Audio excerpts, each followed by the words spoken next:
नमस्कार, मैं हूं नमन अग्रवाल और आप देख रहे हैं biforeprint.in। केंद्रीय मंत्री अमित शाह के सीमांचल दौरे के बाद बिहार की सियासत गर्मा गई है। पूर्णिया में अमित शाह की रैली के बाद से ही जेडीयू और आरजेडी के नेताओं ने बीजेपी के खिलाफ मोर्चा खोल दिया है। जेडीयू संसदीय बोर्ड के राष्ट्रीय अध्यक्ष उपेंद्र कुशवाहा ने बीजेपी को बड़ा झूठा पार्टी करार दिया है। उन्होंने कहा है कि बीजेपी के नेता जनता से झूठ बोलते हैं।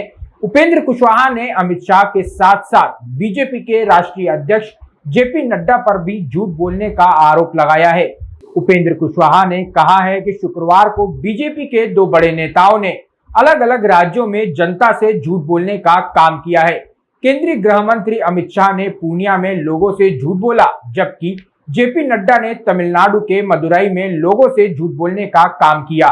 कुशवाहा ने कहा कि अमित शाह ने लोगों से झूठ बोला कि पूर्णिया में एयरपोर्ट बन गया है, जबकि सबको पता है कि पूर्णिया में अभी तक एयरपोर्ट के लिए जमीन अधिग्रहण का मामला चल रहा है। कल भारतीय जनता पार्टी के दो बड़े नेताओं ने देश के अलग अलग राज्यों में भाषण दिया। एक श्री अमित शाह जी जो गृह मंत्री हैं, भारतीय जनता पार्टी के बड़े नेता हैं, उन्होंने बिहार के पूर्णिया में भाषण दिया और दूसरे नेता भारतीय जनता पार्टी के राष्ट्रीय अध्यक्ष नड्डा साहब ने मदुरई तमिलनाडु में भाषण दिया और दोनों ने इतना बड़ा झूठ जनता के बीच परोसा कि लोग जानकर भी स्तब्ध रह जाएंगे। पूर्णिया में जहां अमित शाह जी ने कहा और यह कहते हुए लोगों से अपील की कि ताली बजाइए, उन्होंने कहा कि पूर्णिया में हवाई अड्डा बन गया है, लोगों को इसका लाभ मिलेगा, जबकि सच्चाई है पूर्णिया में अभी हवाई अड्डा के लिए जमीन अधिग्रहण का मामला ही चल रहा है। वहीं बीजेपी के राष्ट्रीय अध्यक्ष जेपी नड्डा ने मदुरई में भाषण देते हुए झूठ बोला कि वहां एम्स के निर्माण का 95% काम पूरा हो चुका है, जबकि सच्चाई ये है कि वहां अभी किसी तरह का निर्माण हुआ ही नहीं है और एम्स की जमीन खाली पड़ी हुई है, जिसका वीडियो भी सोशल मीडिया पर तेजी से वायरल हो रहा है। पहले देखिए नड्डा का वह वीडियो जिसमें वह मदुरई एम्स की बात कर रहे हैं और फिर मदुरई एम्स का भी वह वीडियो देखिए जिसमें वहां की खाली जमीन को साफ तौर पर देखा जा सकता है। Madurai we were successful in it because of your help and today 95% of the work of the All India Institute of Medical Sciences has completed. 95% of the work of the All India Institute of Medical Sciences has completed. Very soon it will be dedicated by the... Mr. Nadda has spoken in Madurai. He has told that 95% of the building has been completed in Madurai. This is the site which the work should have been completed.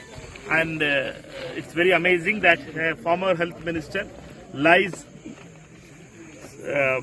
like this of completion of 95% of work in AIIMS. This is the way they cheat the people. This is the way they betrayed the people of Tamil Nadu. And Madurai and Tamil Nadu will never forget the betrayal of Nadda and BJP on AIIMS Madurai. वहीं उपेंद्र कुशवाहा ने कहा कि BJP नेताओं ने झूठ बोलकर यह साबित कर दिया है कि भारतीय जनता पार्टी बड़का झूठा पार्टी है। अपने बयानों से बीजेपी नेताओं ने इसे प्रमाणित भी कर दिया है। उन्होंने देश और प्रदेश की जनता से सजग रहने की अपील की और कहा कि लोग बीजेपी के झूठ से बचे। एक बार आप भी सुन लीजिए कि उपेंद्र कुशवाहा ने क्या कुछ कहा है। दूसरी ओर मदुरई में भाषण दिया भारतीय जनता पार्टी के राष्ट्रीय अध्यक्ष नड्डा साहब ने कहा कि मदुरई में एम्स बनकर लगभग तैयार हो गया है, 95% काम हो गया है, पूरा हो गया है, जबकि सच्चाई है वहां भी एक वीडियो वहां से आया है, जमीन पूरे तौर पे वहां अभी खाली पड़ी हुई है। तो भारतीय जनता पार्टी के बड़े नेताओं ने कल अलग अलग जगह पे भाषण दे करके झूठ बोल करके यह साबित किया है कि भारतीय जनता पार्टी बड़का झूठा पार्टी है। खुद ही इन लोगों ने अपने स्टेटमेंट से इस बात को प्रमाणित किया है। देशवासियों और बिहार वासियों से अपील है कि सब लोग गौर करें और इस तरह का झूठ ही लोग परोसते रहते हैं। अब आप सब लोग मिलकर सचेत होइए और इनके झूठ से बचिए और बिहार सहित पूरे देश को भाजपा मुक्त बनाइए। आप सब लोगों से यही आग्रह है, अपील है। अगर आपको हमारा वीडियो पसंद आया हो तो इसे लाइक करें, सब्सक्राइब करें और साथ ही बेल आइकन दबाना ना भूलें।